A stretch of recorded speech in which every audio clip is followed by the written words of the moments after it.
स्वामी विवेकानंद जी ने कहा है कि एकाग्रता सफलता की चाबी है। जब आप अपनी ऊर्जा को एक दिशा में लगाते हैं तब असंभव भी संभव हो जाता है। दोस्तों, आगे स्वामी जी की 3 कहानियों में हम देखेंगे कि सभी जगह से ध्यान हटाकर कैसे एक काम में लगाया जाता है। पहली कहानी। स्वामी जी एक पार्क में आराम कर रहे थे। वहां उन्होंने एक लड़के को देखा जो एक खाली पेज पर कठिन श्लोक लिखने की कोशिश कर रहा था, लेकिन गलतियों के कारण बार बार पेज फाड़ रहा था और हर बार नए पेज से शुरू कर रहा था। कुछ समय बाद लड़के का ध्यान स्वामी जी पर गया तो लड़का तुरंत उनके पास गया और प्रणाम करके कहा, स्वामी जी, मैं पिछले 3 घंटे से इस श्लोक को सही से लिखने की कोशिश कर रहा हूं, लेकिन हर बार कोई ना कोई गलती हो जाती है जिससे मुझे शुरू से शुरुआत करनी पड़ती है। मुझे समझ नहीं आ रहा कि मैं क्यों नहीं लिख पा रहा हूं।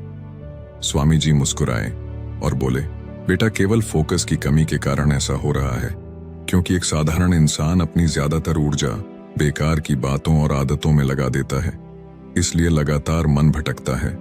ध्यान से काम करने का मतलब है अपनी पूरी ऊर्जा एक जगह पर लगा देना, और जब बार बार तुम ऐसा करोगे तो मन इसके लिए तैयार हो जाएगा और फिर गलती नहीं दोहराएगा।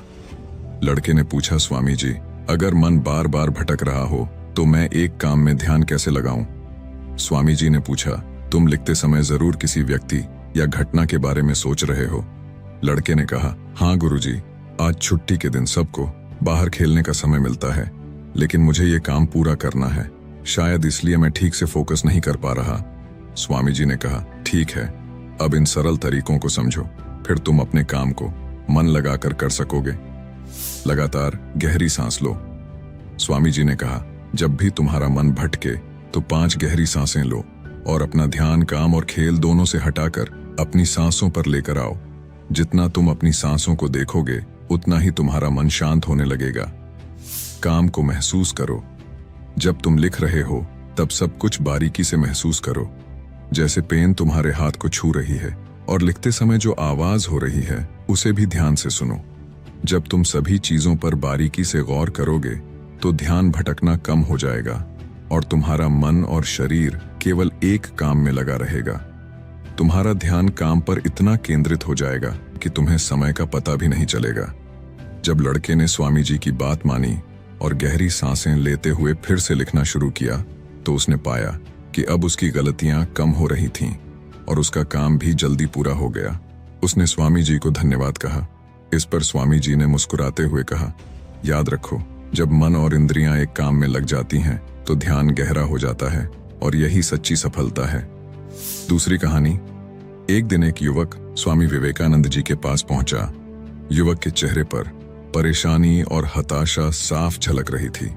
उसने स्वामी जी से कहा कि स्वामी जी, मैं बहुत समय से परीक्षा की तैयारी कर रहा हूं।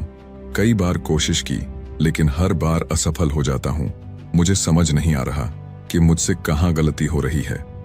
स्वामी जी ने उसकी बात ध्यान से सुनी, फिर पूछा, क्या तुम सच में परीक्षा पास करना चाहते हो? युवक ने कहा, हाँ स्वामी जी, मैं बहुत मेहनत करने के लिए तैयार हूं, बस मुझे ये बता दीजिए कि मुझे क्या करना होगा। स्वामी जी उसे अपने साथ एक खाली जगह पर ले गए जहां एक पुरानी मोमबत्ती और माचिस रखी थी। उन्होंने युवक को एक मोमबत्ती दी और कहा, इस मोमबत्ती को जलाकर यहां से थोड़ी दूरी पर खड़े उस पेड़ तक ले जाओ, लेकिन ध्यान रहे कि मोमबत्ती बुझनी नहीं चाहिए। स्वामी जी यह कहकर वहां से चले गए। युवक ने माचिस से मोमबत्ती जलाई और धीरे धीरे मोमबत्ती लेकर पेड़ की ओर बढ़ने लगा। रास्ते में हल्की सी हवा चली जिससे मोमबत्ती की लौ हिलने लगी। युवक ने उसे बचाने की पूरी कोशिश की, लेकिन मोमबत्ती बुझ गई। युवक वापस आया, मोमबत्ती फिर से जलाई और फिर से चल पड़ा। युवक ने यह प्रक्रिया कई बार दोहराई, लेकिन हर बार हवा का हल्का झोंका मोमबत्ती की लौ को बुझा देता। आखिर में थका हुआ युवक हाथ में बुझी हुई मोमबत्ती पकड़े वापस चला आया और निराश होकर बोला, स्वामी जी, मैं इसमें भी असफल रहा। स्वामी जी ने युवक से मुस्कुराते हुए कहा, क्यों? तुम्हें बस मोमबत्ती जलाकर थोड़ी दूर ही तो चलना था। युवक ने धीरे से कहा, स्वामी जी, मैंने कोशिश तो की, लेकिन हवा के कारण लौ बार बार बुझ जाती।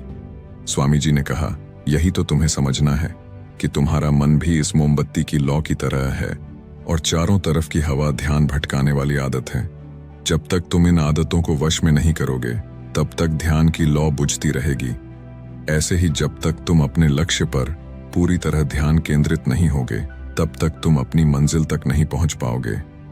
इसलिए मन को एकाग्र करो और जो काम करो उसमें पूरी तरह डूब जाओ। तुम्हारे प्रयास जरूर सफल होंगे। और याद रखो, सभी तरह के ज्ञान का मूल तत्व ध्यान है। इसलिए कुछ भी करने के लिए तुम्हें एक जगह ध्यान लगाना तो सीखना ही होगा। तुम जैसी आदत डालोगे वैसा ही मन होता जाएगा। इसलिए छोटे से छोटा काम भी ध्यान लगाकर करो। ऐसा करने से मन का स्वभाव बदल जाएगा, फिर तुम्हें सफलता जरूर मिलेगी। तीसरी कहानी। एक युवक ने स्वामी जी से पूछा कि मन में आ रहे विचारों को कैसे छोड़ते हैं। स्वामी जी ने युवक से कहा, बताऊंगा, लेकिन उससे पहले तुमको एक परीक्षा देनी है।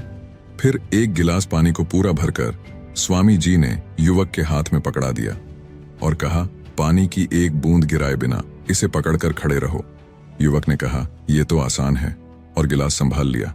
शुरू में सब ठीक था, लेकिन थोड़ी देर बाद ही उसके मन में संदेह उठने लगे। इससे क्या फर्क पड़ेगा? आखिर कितनी देर तक मुझे ऐसे पकड़े रहने होगा? जैसे जैसे ये विचार आने लगे उसका ध्यान भटकने लगा और गिलास से पानी छलकने लगा। अंत में स्वामी जी ने कहा, बेटा, जब तक तुम्हारा मन शांत था तब तक पानी नहीं गिरा, लेकिन जैसे ही तुम्हारे मन में विचार आने लगे तो पानी बाहर गिरने लगा। उन्होंने आगे समझाया, जैसे गर्म लोहे पर हथौड़े की चोट उसे नया रूप देती है, वैसे ही तुम्हारे विचार व्यक्तित्व को और मन को आकार देते हैं। तुम्हारा मन भी गिलास में पानी की तरह है, जिसे आसानी से विचलित किया जा सकता है। अगर तुम पानी यानी मन को स्थिर रखना चाहते हो तो पहले सभी विचारों को स्थिर करना सीखना होगा। अब तुम एक काम करो, इस गिलास को फिर से पकड़ो और अपना ध्यान अपनी सांसों पर ले आओ।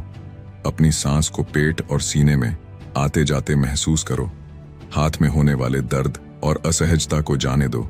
मन में जो विचार आ रहे हैं उन्हें बहने दो। खुद को याद दिलाओ कि तुम विचार नहीं हो, बल्कि उन्हें दूर से देखने वाले इंसान हो। ऐसा याद रखने से विचार आकर चले जाएंगे, लेकिन मन को विचलित नहीं कर पाएंगे। थोड़ी देर तक युवक ने इस अभ्यास को जारी रखा और गिलास से एक भी बूंद गिराए बिना खड़ा रहा। स्वामी जी ने कहा, इस तरह ध्यान से अभ्यास करते रहो। धीरे धीरे तुम्हारा मन शांत होने लगेगा और तब कोई भी कठिन काम करना तुम्हारे लिए स्वाभाविक हो जाएगा। इसके बाद वो युवक स्वामी जी को धन्यवाद कहकर घर लौट गया।